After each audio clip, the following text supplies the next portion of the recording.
പ്രതിപക്ഷ നേതാവായിരുന്ന വി.ഡി. സതീശൻ നിരവധി വസ്തുതാവിരുദ്ധമായ കാര്യങ്ങൾ പറഞ്ഞിരുന്നു എന്നാണ് LDF ആരോപിച്ചത്. അതിനുവേണ്ടി പ്രത്യേക വെബ്സൈറ്റ്, FB പേജ് ഒക്കെ തുടങ്ങിയിരുന്നു LDF നേതൃത്വത്തിൽ സൈബർ വിഭാഗം. മുഖ്യമന്ത്രിയായതിനു ശേഷവും അദ്ദേഹം അതേ പാതയിൽ തന്നെയാണോ? സംശയമുണ്ട്. എന്തുകൊണ്ടാണ് സംശയം? കഴിഞ്ഞ ദിവസം അദ്ദേഹം നടത്തിയ വാർത്താ സമ്മേളനം തന്നെ 2 വസ്തുതാവിരുദ്ധമായ കാര്യങ്ങളാണ് അദ്ദേഹം ഇന്നലെ വാർത്താ സമ്മേളനത്തിൽ പറഞ്ഞത് മന്ത്രിസഭാ യോഗത്തിന് ശേഷം. അതിലൊന്ന് മഹാത്മാഗാന്ധി സർവകലാശാലയിലെ VC നിയമനവുമായി ബന്ധപ്പെട്ടാണ്. ഞങ്ങൾ വരുന്നതിന് മുമ്പ് അതിന്റെ നടപടിക്രമങ്ങളെല്ലാം പോയതാണ്. പാനൽ ആരാ കൊടുക്കേണ്ടിയിരുന്നത്? കഴിഞ്ഞ സർക്കാരാണ് കൊടുക്കേണ്ടിയിരുന്നത്, പാനൽ കൊടുക്കേണ്ടിയിരുന്നത് അല്ലേ? മുഖ്യമന്ത്രി വി.ഡി. സതീശൻ പറയുന്നത് പാനൽ നൽകേണ്ടത് കഴിഞ്ഞ സർക്കാരാണ്. ആ സർക്കാർ പാനൽ നൽകിയില്ല, അതുകൊണ്ടാണ് ഗവർണർക്ക് VCയെ നിയമിക്കേണ്ടി വന്നത് എന്നാണ്.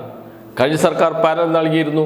അതിൽ നിന്ന് ഒരാളെ VCയായി ഗവർണർ വെക്കുകയും ചെയ്തിരുന്നു. ഡോക്ടർ CT അരവിന്ദകുമാറിനെയാണ് 3-അംഗ പാനലിൽ നിന്ന് ഗവർണർ VCയായി നിയമിച്ചത്. അദ്ദേഹം സ്കൂൾ ഓഫ് എൻവയോൺമെന്റൽ സയൻസിലെ അധ്യാപകനാണ്. അദ്ദേഹത്തെയാണ് VCയായി നിയമിച്ചത്, താൽക്കാലിക VCയായി നിയമിച്ചത്. അദ്ദേഹം സർവീസിൽ നിന്ന് മെയ് 31-ന് വിരമിച്ചു. അതോടുകൂടി അദ്ദേഹത്തിൻ്റെ VC കാലാവധിയും കഴിഞ്ഞു എന്നാണ് ഗവർണർ പറയുന്നത്. സ്കൂൾ ഓഫ് എൻവയോൺമെന്റൽ സ്റ്റഡീസിലെ അധ്യാപകനായിരുന്നു അദ്ദേഹം. അധ്യാപക തസ്തികയിൽ നിന്ന് മെയ് 31-ന് വിരമിച്ചു. അതോടുകൂടി VC സ്ഥാനത്ത് നിന്നും മാറണം എന്നാണ് ഗവർണറുടെ ഓഫീസ് പറയുന്നത്, ലോക്ഭവൻ പറയുന്നത്. എന്നാൽ തെറ്റാണ്. VCയായി അദ്ദേഹത്തിന് 65 വയസ്സ് വരെ തുടരാം. അതാണ് കീഴ്വഴക്കം, അതാണ് ചട്ടങ്ങളിലും പറയുന്നത്. എന്നാൽ അത് പരിഗണിക്കാതെ വൈസ് ചാൻസലറെ തലസ്ഥാനത്ത് നിന്നും മാറ്റിയാണ് പുതിയ വൈസ് ചാൻസലറെ നിയമിച്ചത് ഗവർണർ. അക്കാര്യം എന്തുകൊണ്ട് സർക്കാർ അറിഞ്ഞില്ല? എന്തുകൊണ്ട് സർക്കാർ അതിൽ ഒരു പ്രതിഷേധക്കുറിപ്പോ അങ്ങനെ നിയമിക്കാൻ പാടില്ല എന്നോ പറഞ്ഞില്ല? എന്തുകൊണ്ട് ഗവൺമെൻറ് കോടതിയിൽ പോകുന്നില്ല ഗവർണർക്കെതിരെ? എന്തുകൊണ്ട് മുഖ്യമന്ത്രിയും മന്ത്രിമാരും ഇതിനെതിരെ ഒരക്ഷരം പരസ്യമായി പറയുന്നില്ല? ഇതാണ് ചോദ്യം. അതിന് ഉത്തരം പറയണ്ടേ? എന്നിട്ട് വാർത്താ സമ്മേളനത്തിൽ പച്ചക്കള്ളം വിളിച്ചു പറഞ്ഞാൽ മതിയോ? മറ്റൊരു പച്ചക്കള്ളമുണ്ട്, അതാണ് അതിലേറെ രസകരം.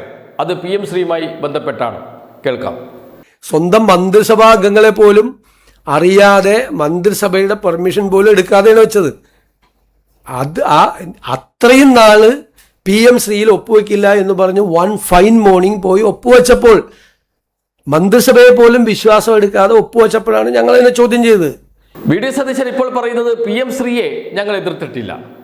ഞങ്ങൾ എതിർത്തത് മന്ത്രിസഭയിലെ മന്ത്രിമാരറിയാതെ രഹസ്യമായി വിദ്യാഭ്യാസ മന്ത്രിയും മുഖ്യമന്ത്രിയും ചെന്ന് PM ശ്രീയിൽ ഒപ്പിട്ടു, അതുകൊണ്ടാണ് എതിർത്തത്, അതിനെയാണ് എതിർത്തത് എന്നും. അങ്ങനെയായിരുന്നു. പ്രതിപക്ഷ നേതാവ് വി.ഡി. സതീശൻ്റെ എത്രയോ വാർത്താ സമ്മേളനമുണ്ട്.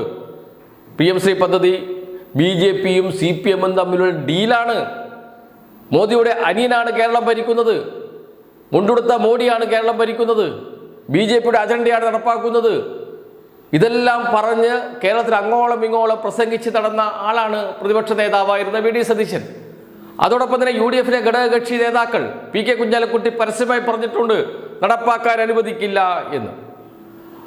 KM ഷാജി ഇപ്പോൾ മന്ത്രിയാണ്, അദ്ദേഹം പറഞ്ഞിട്ടുണ്ട് വി.ഡി. സതീശൻ സർക്കാരിലെ മന്ത്രിയാണ്, മന്ത്രിസഭയിൽ അംഗമാണ്. അദ്ദേഹം പരസ്യമായി പറഞ്ഞിട്ടുണ്ട് തോട്ടിലെറിയും, ഞങ്ങൾ ഇതെടുത്ത് കൊട്ടയിലിടും, അറബിക്കടലിലെറിയും എന്നൊക്കെ. PM ശ്രീ പദ്ധതി. അങ്ങനെയുള്ള പ്രസംഗങ്ങൾ സോഷ്യൽ മീഡിയയിൽ ഇപ്പോൾ ലഭ്യമാണ്. അപ്പോഴാണ് വി.ഡി. സതീശൻ വസ്തുതാവിരുദ്ധമായ കാര്യങ്ങൾ വീണ്ടും പറഞ്ഞുകൊണ്ടേയിരിക്കുന്നത്. മുഖ്യമന്ത്രിയായതിനു ശേഷവും അദ്ദേഹം പഴയ ശീലം വിട്ടിട്ടില്ല എന്നാണ് തോന്നുന്നത്.